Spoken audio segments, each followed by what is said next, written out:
롯이 소알에 거주하기를 두려워하여 두 딸과 함께 소알에서 나와 산에 올라가 거주하되 그 두 딸과 함께 굴에 거주하였더니 큰 딸이 작은 딸에게 이르되 우리 아버지는 늙으셨고 온 세상의 도리를 따라 우리의 배필될 사람이 이 땅에는 없으니 우리가 우리 아버지에게 술을 마시게 하고 동침하여 우리 아버지로 말미암아 후손을 이어가자 하고 그 밤에 그들이 아버지에게 술을 마시게 하고 큰딸이 들어가서 그 아버지와 동침하니라. 그러나 그 아버지는 그 딸이 눕고 일어나는 것을 깨닫지 못하였더라. 이튿날 큰딸이 작은딸에게 이르되 어젯밤에는 내가 우리 아버지와 동침하였으니 오늘 밤에도 우리가 아버지에게 술을 마시게 하고 내가 들어가 동침하고 우리가 아버지로 말미암아 후손을 이어가자 하고 그 밤에도 그들이 아버지에게 술을 마시게 하고 작은 딸이 일어나 아버지와 동침하니라. 그러나 아버지는 그 딸이 눕고 일어나는 것을 깨닫지 못하였더라. 롯의 두 딸이 아버지로 말미암아 임신하고 큰 딸은 아들을 낳아 이름을 모압이라 하였으니 오늘날 모압의 조상이요 작은 딸도 아들을 낳아 이름을 베남미라 하였으니 오늘날 암몬 자손의 조상이었더라. 아멘. 폴 브랜드 박사는 인도에서 20년, 미국에서 30년간 한센병을 치료한 이 분야의 권위자입니다. 하루는 여행 중에 발 뒤꿈치에 감각이 느껴지지 않아 바늘로 자신의 발을 찔러 보았다고 합니다. 몇 번을 찔러도 통증이 느껴지지 않았다고 합니다. 순간 한센병을 오랫동안 치료해 본 경험자로서 통증이 느껴지지 않는 것은 자신이 한센병에 걸린 것이 틀림없다는 확신을 갖게 했습니다. 그날 저녁부터 아침까지 앞으로 어떻게 살아야 하나라는 큰 고민 가운데 하루를 지냈다고 합니다. 아침에 다시 한번 증상을 확인하기 위해 바늘로 발 뒤꿈치를 찔렀습니다. 그는 순간 극심한 통증을 느꼈습니다. 그리고 통증이 느껴지는 순간 자신도 모르게 아파서 감사합니다 라고 소리를 쳤다고 합니다. 그는 이 경험을 한 후에 자신의 책에서 고통은 축복이라고 말합니다. 오늘 말씀에 나오는 롯은 통증을 느끼지 못하는 무감각한 사람처럼 보입니다. 롯은 일어나서는 안 되는 일에 자신도 모르게 주인공이 되어 있었습니다. 소돔과 고모라의 멸망으로 소알로 피신한 롯은 소알에 거주하는 것이 두려웠습니다. 그래서 두 딸을 데리고 산에서 살기 시작했습니다. 이때 큰딸이 동생에게 세상에는 자신들과 결혼할 마땅한 상대가 없으니 아버지를 통해서 자녀를 갖자는 제안을 합니다. 여러분, 이것은 보통 사람들이 할 수 있는 생각은 아닙니다. 또 이렇게 해서도 안 됩니다. 무엇보다 이것은 하나님께 큰 죄악이었습니다. 하지만 소돔에 살면서 보고 배운 것이 이런 죄악을 대수롭지 않게 여기는 태도였던 것 같습니다.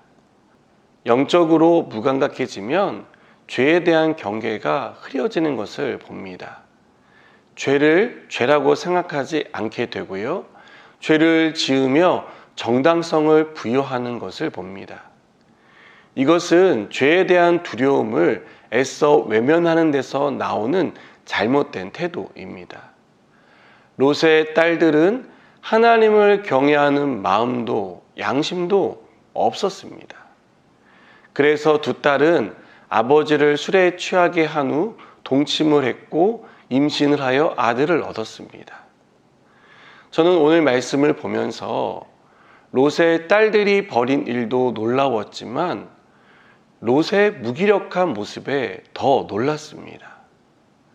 어떻게 딸들이 자신과 동침을 하는데 아무것도 느낄 수 없었는지 이해가 되지 않았습니다.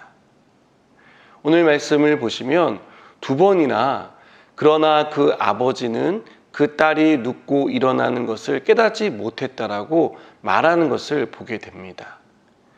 이것은 롯이 인사불성이 되어 아무것도 느끼지 못했다는 뜻이지만 한편으로는 롯의 영적인 상태를 고스란히 보여주고 있다는 생각이 들었습니다.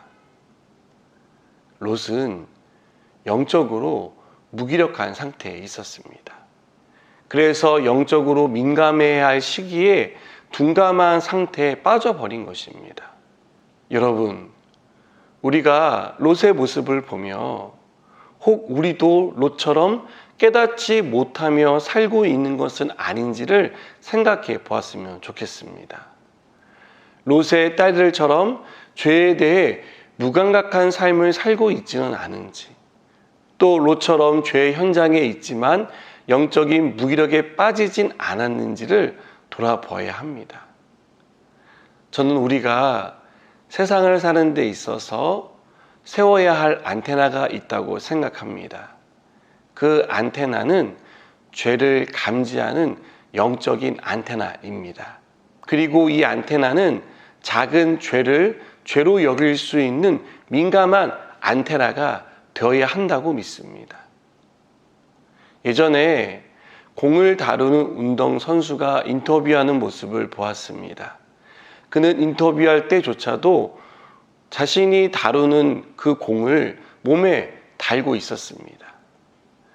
이유는 감각이 무뎌지지 않게 하기 위해서라고 합니다.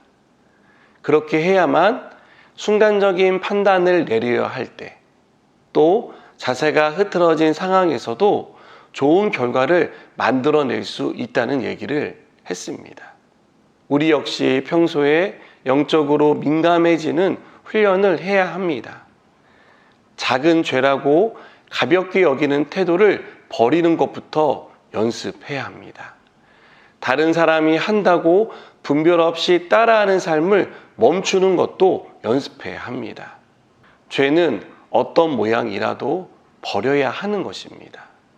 죄의 크기가 중요한 게 아니라 죄 자체가 우리에게 치명상을 입힌다는 것을 깨닫고 죄를 멀리하시기 바랍니다.